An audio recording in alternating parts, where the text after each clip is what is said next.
하나님 말씀은 역대상 13장 1절부터 우리 14절까지 교독하겠습니다. 다윗이 천부장과 백부장 곧 모든 지휘관과 더불어 의논하고 다윗이 이스라엘의 온 회중에게 이르되 만일 너희가 좋게 여기고 또 우리의 하나님 여호와께로 말미암았으면 우리가 이스라엘 온 땅에 남아있는 우리 형제와 또 초원이 딸린 성읍에 사는 제사장과 레위 사람에게 전령을 보내 그들을 우리에게로 모이게 하고 우리가 우리 하나님의 궤를 우리에게로 옮겨오자 하사 사울 때에는 우리가 궤 앞에서 묻지 아니하였느니라 하며 뭇 백성의 눈이 이 일을 좋게 여김으로 온 회중이 그대로 행하겠다 한지라. 이에 다윗이 애굽의 시올 시내에서부터 하맛 어귀까지 온 이스라엘을 불러 모으고 기럇 여아림에서부터 하나님의 궤를 메어 오고자 할세 다윗이 온 이스라엘을 거느리고 바알라 곧 유다에 속한 기럇 여아림에 올라가서 여호와 하나님의 궤를 메어 오려 하니 이는 여호와께서 두 그룹 사이에 계심으로 그러한 이름으로 일컬음 받았더라. 하나님의 궤를 새 수레에 싣고 아비나답의 집에서 나오는데 우사와 아히오는 수레를 몰며 다윗과 이스라엘 온 무리는 하나님 앞에서 힘을 다하여 뛰놀며 노래하며 수금과 비파와 소고와 재금과 나팔로 연주하니라.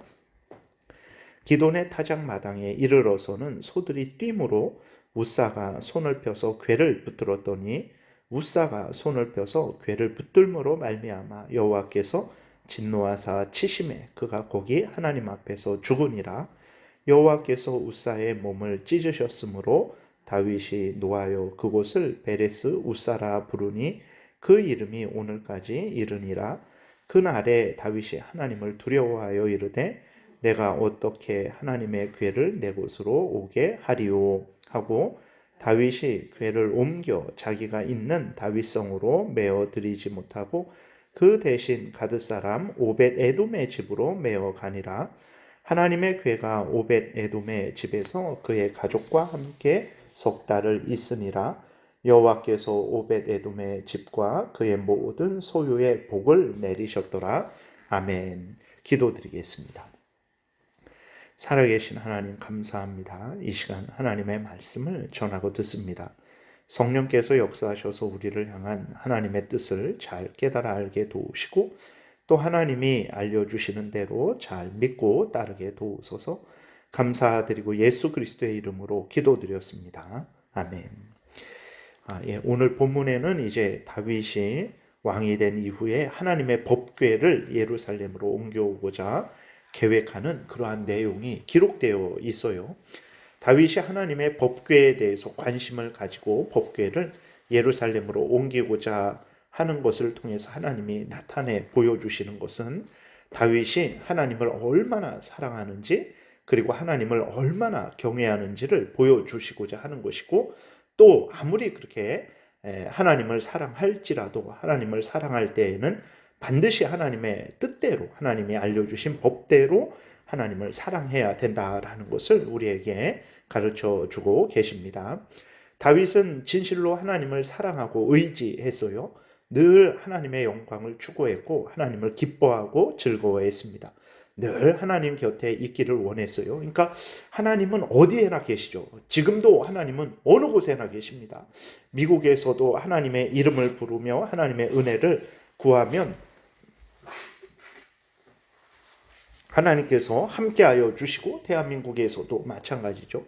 어디에서나 무슨 일을 할 때나 항상 하나님은 어디에나 계시는 하나님이세요. 그런데 이제 그래서 어느 곳에서나 하나님을 경외하고 하나님을 의지하며 하나님과 함께 동행할 수 있어요. 그런데 구약 때에는 특별히 하나님이 성막을 만드시고 그 안에 하나님의 율법 즉 십계명이 기록된 두 돌판을 넣는 법궤에 두시며 그 뚜껑을 이제 시은 좌 은혜 베푸는 곳이라 이렇게 하나님이 명령하시고 하나님이 이제 그 법궤 위에 항상 함께 계시면서 그 하나님이 함께 계신다라는 것을 이스라엘 백성들 알려주셨죠. 그래서 구약의 이스라엘 백성들은 하나님이 정하신 성막에 나아가서 하나님께 제사하고 기도하며 그렇게 하나님과 함께 했습니다. 그러니까 오늘도 마찬가지예요. 오늘도 하나님은 어디에나 계십니다. 그래서 우리가 가정에서도 길을 갈 때에도 하나님의 이름을 부르고 은혜를 구하면 하나님은 항상 우리와 함께 하십니다. 그런데 우리가 주일에 함께 모여서 또 공적으로 예배를 드릴 때에도 살아계신 하나님은 또 공적으로 우리와 함께 계시는 거죠. 그러니까 구약 때에도 마찬가지입니다. 어느 곳에나 항상 계셨지만 하나님께서 성막을 통해서 또 성막에 있는 그 법궤 위 시은좌를 통해서 하나님이 이제 함께 계신다라는 것을 나타내셔서 이스라엘 백성들로 하여금 성막에 나와 하나님께 제사하고 기도하게 하셨죠. 그것을 통해서 이제 하나님께서 함께 하신다라는 것을 나타내 보이신 거예요. 근데 문제는 무엇이냐면 엘리 선지자 시대, 사사 시대에 블레셋에게 법궤를 빼앗긴 이후로 법궤가 실로에 있는 성막에 있지 않고 오늘 본문에 나오는 대로 기럇 여아림이라는 곳에 아비나답의 집에 계속 이렇게 있었어요. 오랜 시간 동안 있었습니다. 사무엘 시대를 거쳤고 사울 왕의 시대를 거쳤는데 그때까지 그 법궤를 성막으로 옮길 생각을 하지도 않았던 거예요. 아니면 다른 곳으로 옮길 생각을 하지도 않았던 거예요. 그래서 3절에 보게 되면 다윗이 이렇게 말을 합니다. 우리가 우리 하나님의 궤를 우리에게로 옮겨오자.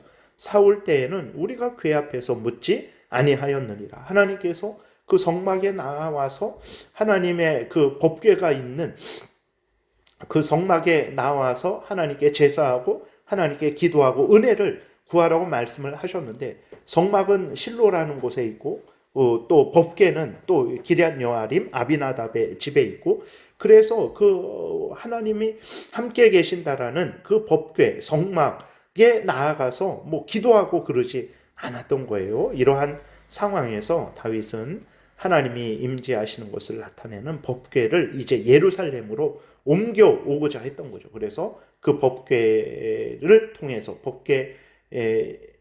법궤를 통해서 하나님이 함께 계신다라는 것을 이제 나타냈는데 그러한 하나님의 은혜를 누리고자 했던 거예요. 그래서 이러한 뜻을 천부장, 백부장, 지휘관들과 의논하고 백성들에게 선포했습니다. 백성들은 다윗이 제안한 일을 기뻐하고 법궤를 이제 옮기고자 했는데 그런데 하나님을 사랑하고 하나님의 법궤를 이제 그 예루살렘으로 옮기고자 하는 그 마음은 아주 칭찬받고 또 상받을 마음이었죠. 그런데 그 절차에 있어서는 이제 다윗도 그렇고 모든 이스라엘 백성들도 레위인들도 분명히 그것을 함께 옮기는데 함께 했었지만 하나님의 뜻대로 행하지 않았어요. 그래서 법궤를 옮길 때에는 이렇게 두 채 나무 막대기 긴 것을 이렇게 띄워서 그 다음에 레위인들이 어깨에 메고 그것을 옮겨야 하는데 오늘 본문에 보게 되니까 어떻게 했냐면 아비나답의 집 아들 우사가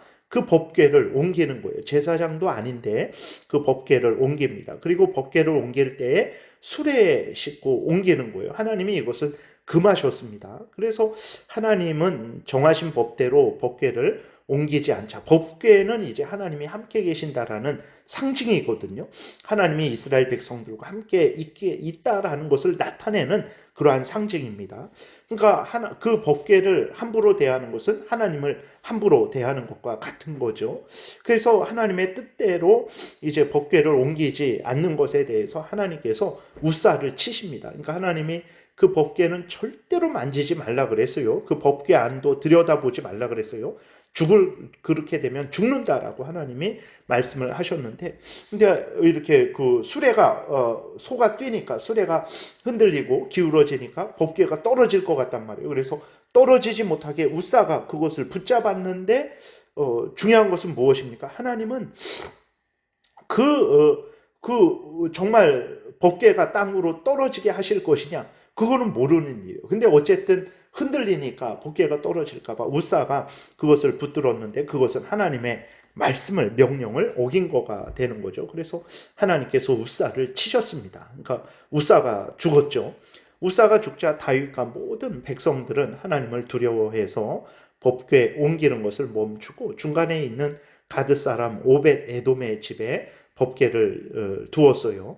그러니까 하나님이 이렇게 우사를 치신 것은 모든 일에 있어서 하나님의 법대로 행할 것을 하나님이 분명하게 선언을 하신 것입니다. 그러니까 아무리 의도가 좋을지라도 그 과정도 그 절차도 하나님의 말씀대로 해야 되는 것입니다. 그러니까 처음부터 끝까지 다 하나님의 말씀대로 해야 되지, 의도만 좋고 방법은 어떤 하나님의 말씀을 어기는 것이라면 하나님은 절대로 기뻐하시지 않습니다. 예를 들어서 하나님한테 헌금을 많이 드리고 싶어요. 그래서 그 헌금을 통해서 하나님의 영광을 위한 일도 하고 전도를 위한 일도 하고 뭐 여러 가지 사용하게 하고 싶어서 헌금을 많이 드리고 싶은데 정말 그 마음은 얼마나 좋은 마음입니까? 근데 헌금을 지금 당장 자기에게 돈이 없으니까 어떻게 하냐면 도둑질을 해서 하나님 앞에 헌금을 드린다. 그것은 하나님이 절대로 기뻐하시지 않습니다. 적은 돈일지라도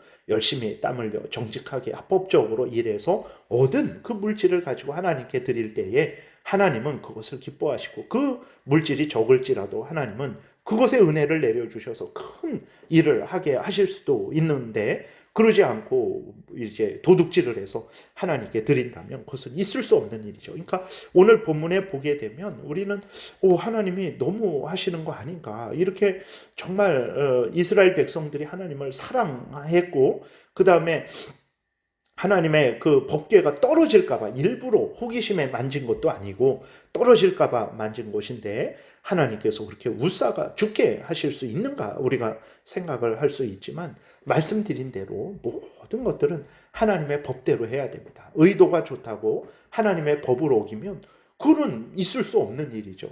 그래서 우리들이 오늘 본문을 통해서 하나님이 기뻐하시는 그 모든 것들은 그 목적도 선해야 되고 방법도 하나님의 말씀에 맞아야 이제 하나님께서 기뻐하신다라는 것을 우리가 분명히 기억을 해야 되는 것입니다.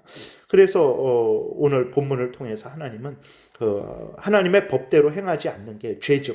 죄 가운데 행하는 것을 기뻐 받으실 수 없다라는 것을 단호하게 선언하셔서 모든 일은 하나님의 법대로 행해야 될 것을 단호하게 가르쳐 주신 것이죠. 그래서 임시로 법궤를 둔 오벳 에돔의 집에 하나님이 복을 주셨어요. 만약에 그것이 이스라엘을 미워하시고 하나님이 이스라엘을 망하게 하시려고 하신 것이라면 그 임시로 법궤를 맡은 오벳 에돔의 집에 복을 주시지 않았겠죠. 그런데 하나님이 이렇게 우사를 죽게 하시고 그렇게 하신 것은 그 다윗과 이스라엘 백성들을 미워서 그런 게 아니라 모든 것들은 하나님의 법에 맞아야 된다는 것을 알려주시기 위한 것이라는 것을 우리가 기억해야 됩니다. 그래서 하나님의 법대로 행하는 것이 우리들의 마땅한 본분이에요. 성경 말씀대로 그대로 믿고 따르는 것 우리들이 마땅히 행해야 될 본분이고, 그것을 하나님이 기뻐하신다는 것을 우리가 명심해야 되겠습니다. 그래서 의도만 좋다고 우리 마음대로 해서는 안 되고, 의도도 하나님의 법대로, 그 다음에 그 방법도 하나님의 법대로, 항상 우리가 생각하는 거나 말하는 거나 행하는 것이 다 하나님의 법대로 하나님의 성경 말씀을 따라서 행해야 된다는 것을 우리가 명심해야 되겠습니다. 기도드리겠습니다. 살아계신 하나님 아버지, 감사합니다. 오늘도 성경을 통해서 우리들이 어떤 마음과 태도로 하나님이 성경에서 알려주신 대로 믿고 따라야 된다는 것을 알려주시니 감사를 드립니다. 우리 마음대로 행하게 하지 말게 도우소서. 우리의 소원도, 우리가 그 소원을 또 이루려고 하는 것도, 우리의 헌신도, 모든 것들이 하나님의 성경 말씀의 근거에서 이루어지게 도우소서. 하나님이 진정 기뻐하시고 우리에게 또한 은혜를 내려주실 줄을 믿습니다. 예수 그리스도의 이름으로 기도드렸습니다. 아멘.